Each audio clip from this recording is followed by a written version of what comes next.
Olá pessoal, eu sou a Alessandra Cesário e hoje vamos conversar um pouquinho sobre variáveis aleatórias, distribuições discretas de probabilidade e distribuições contínuas de probabilidade. Quando a gente tenta descrever um fenômeno, um experimento aleatório, é importante muitas vezes fazer uma associação desse resultado, dos resultados que a gente consegue observar com valores numéricos. Então, a gente verifica que em algumas situações esses experimentos já são descritos numericamente, os resultados desses experimentos eles já são descritos numericamente. Então, por exemplo, quando a gente pensa em contar o número de chamadas telefônicas que chegam a uma determinada central, ou o tempo de duração de uma lâmpada, ou o número de pontos que aparece na face superior de um dado, a gente já tem para os resultados experimentais desses eventos a descrição através de valores numéricos. No entanto, quando a gente pensa em algumas outras situações, esses resultados experimentais eles não são expressos numericamente. Então, quando a gente está observando o gênero do primogênito de determinadas famílias, então os resultados que a gente vai obter são masculino ou feminino. Quando a gente observa quais são os resultados, quando a gente faz o lançamento da moeda duas vezes, faz dois lançamentos de uma moeda, então a gente encontra como resultado as possibilidades cara, coroa, coroa, cara, e assim por diante. E a gente, por exemplo, tem interesse em obter especificamente o número de caras nos dois lançamentos.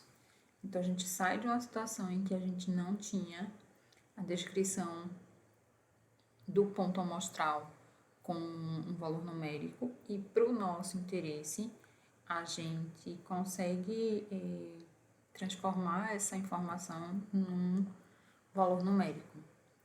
Quando a gente pensa em fazer retiradas de linha de produção e observar o estado da peça. Então, se a gente faz a retirada de 3 peças, é possível que as 3 estejam boas ou que 2 delas estejam boas, a primeira e a segunda, e a terceira seja defeituosa, ou a primeira defeituosa e as outras 2 são boas.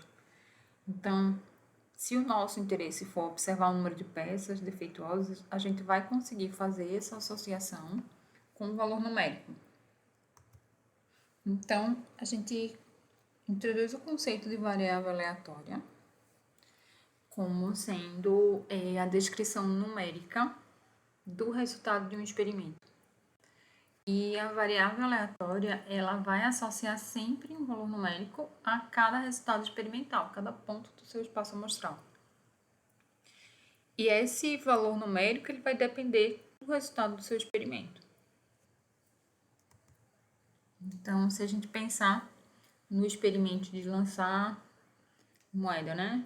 2 vezes. Então, faço 2 lançamentos de uma mesma moeda. Então, a gente vai chamar x a função definida no espaço amostral, que vai fornecer para a gente um número de caras obtidos nos 2 lançamentos. Então, se a gente considerar C como sendo cara e K como sendo coroa, tá? Então, o resultado experimental pode ser cara, cara, cara, coroa, coroa, cara, coroa, coroa. Então, esses são os resultados que eu obtenho no experimento.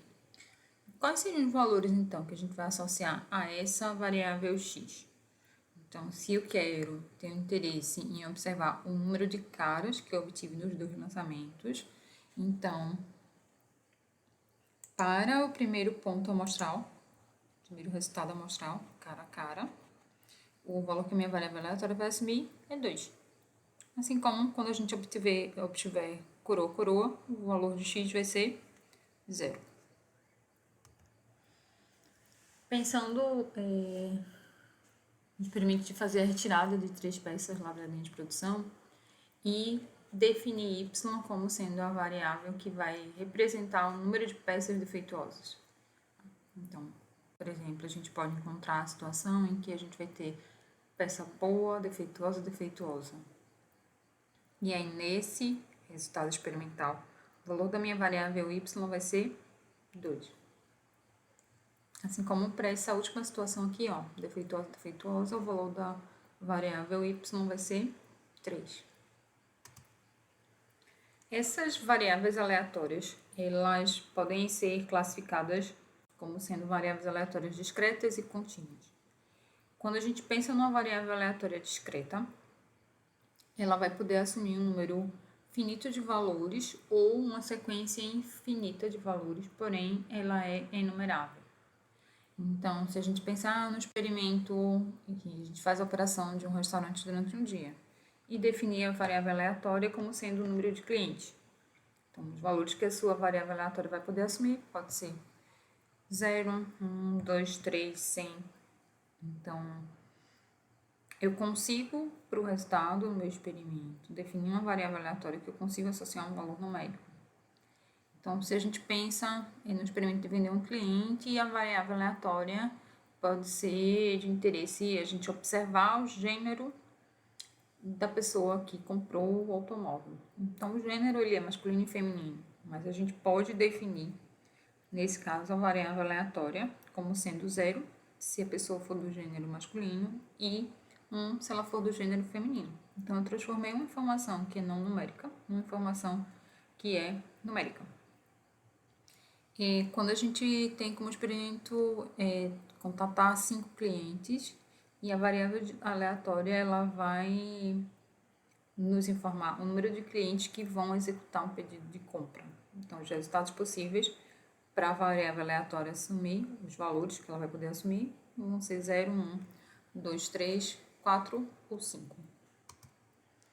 Quando a gente pensa em variáveis aleatórias contínuas, ela vai poder assumir qualquer valor numérico na reta real. Então, a gente pensar, por exemplo, em testar um novo processo químico, e a variável aleatória ela vai nos fornecer a temperatura quando ocorre a reação desejada. E a gente sabe que esse intervalo de variação é de entre 65 e 100 graus Celsius. Então, o valor que a minha variável aleatória vai poder ser qualquer valor dentro dessa faixa. X vai ser maior ou igual a 65 e menor ou igual a 100. E quando a gente pensa no experimento de operar um banco, a variável aleatória vai descrever o tempo em minutos entre as chegadas dos clientes. Então, esse tempo a gente vai impor uma restrição que ele não vai ser negativo. Mas o valor que a variável aleatória vai poder assumir, então vai ser qualquer valor maior ou igual a 0.